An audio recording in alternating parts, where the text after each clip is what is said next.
Hello neighbors, I'm Joshua Orro, the Mustang Prince, and welcome to Mustang Prince Orro Reports. Now, for this special episode, I want to talk about one of my favorite PBS TV shows, Mr. Rogers' Neighborhood.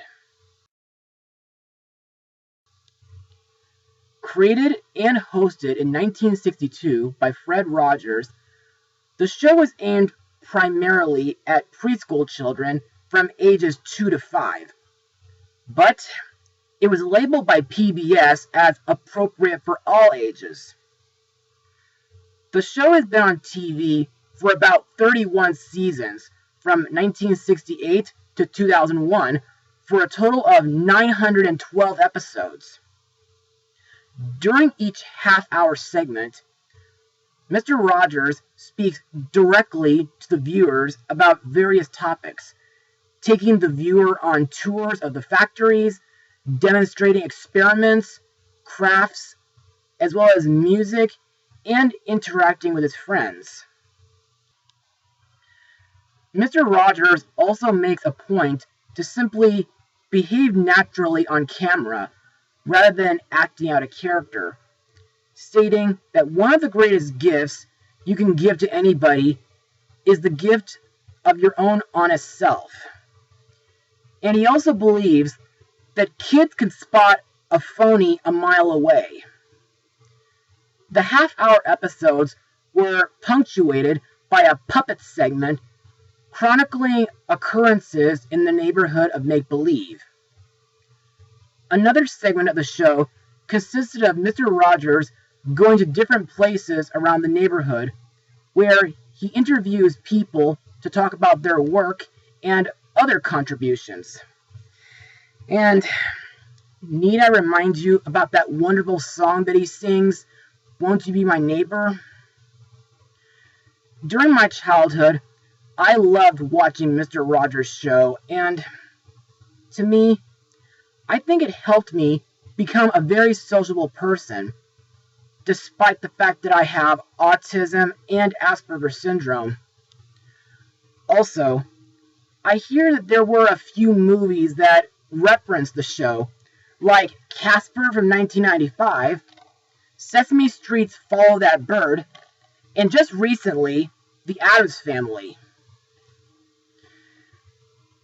Also, just last year, following the 2018 documentary Won't You Be My Neighbor, I saw a very emotional biography movie which involves Mr. Rogers during the late 90s. So, let's get started.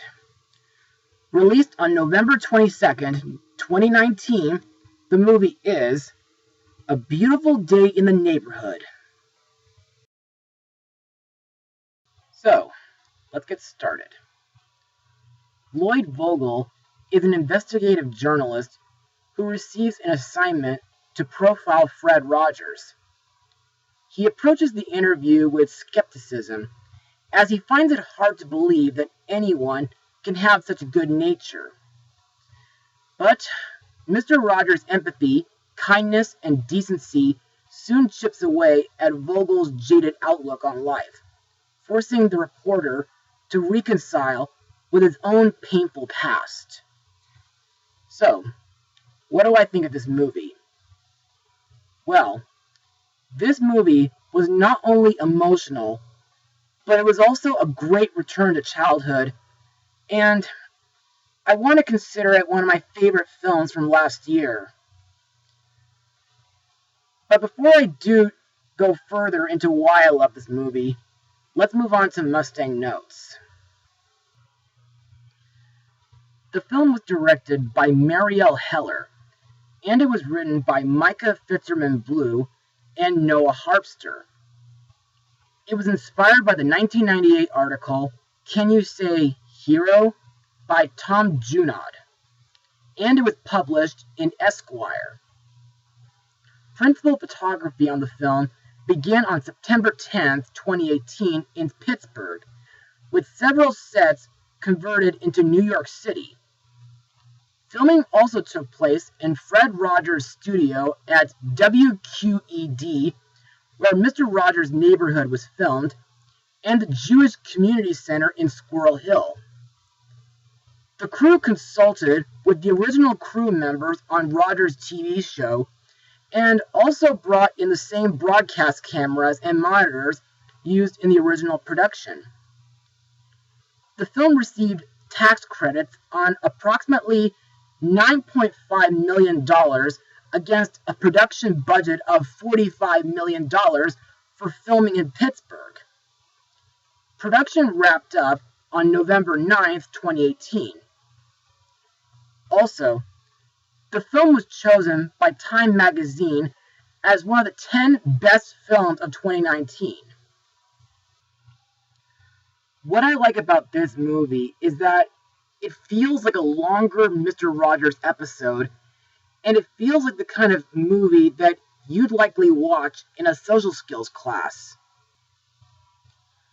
Also, there are a few things that feel reminiscent to Mr. Rogers' show, like when we see certain sets that look like this, and we also get to see Mr. Rogers' puppets, and of course, my favorite, the neighborhood trolley. Plus, I like that the movie begins with Mr. Rogers' opening song, Won't You Be My Neighbor, which is also sung by a group of subway riders. And it ends with It's Such a Good Feeling, which has been on the show from 1973 to 2001. And now that we're done with Mustang notes, let's move on to the cast.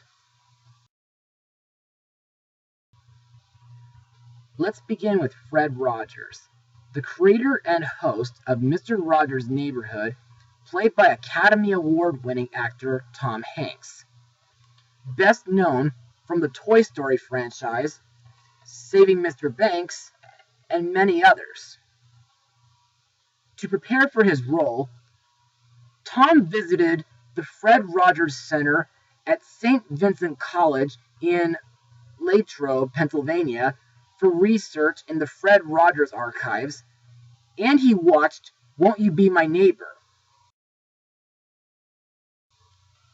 At the 2019 Toronto International Film Festival, Hanks recalled watching hundreds of hours of footage on Mr. Rogers' set and behind the scenes in order to get into the character.